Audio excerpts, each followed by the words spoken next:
दिनांक 17 मे शुक्रवारी रोजी सायंकाळी 5:30 ते 6च्या दरम्यान फोंडशिरस येथील फॉरेस्ट शेजारील महादेव मंदिराजवळ किरकोळ वादातून झालेल्या बाचाबाचीतून रागातून तीक्ष्ण हत्यारांनी वार करून दहेगाव येथील दोघांचा खून करण्यात आला असून मारेकरी फरार आहेत. नातेपुते पोलीस अधिकचा तपास करीत आहेत, अशी माहिती नातेपुते पोलिसांनी आज शनिवार दिनांक 18 मे रोजी सायंकाळी 7 वाजता नातेपुते येथे माध्यमांना दिली आहे.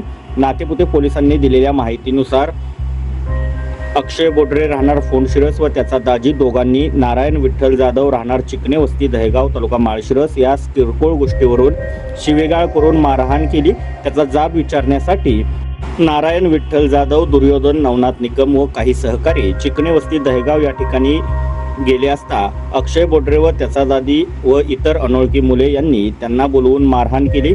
यामध्ये अक्षय बोडरे यांनी चाकूसारखे धारदार हत्यार नारायण विठ्ठल जाधव वय 42 वर्ष व दुर्योधन नवनाथ निकम वय 22 वर्ष यांच्या पोटात खुपसले. त्या ठिकाणी ते जखमी झाले. त्यांना उपचारासाठी नातेपुते येथील सरकारी दवाखान्यात नेण्यात आले, मात्र त्यांचा त्यापूर्वीच मृत्यू झाला होता. पोस्टमार्टम करून मृतदेह नातेवाईकांच्या ताब्यात देण्यात आले असून नातेपुते पोलीस ठाणे या ठिकाणी भादवी 302 सह वेगवेगळ्या कलमांतर्गत गुन्हा दाखल करण्यात आला असून पोलीस तपास करीत आहेत.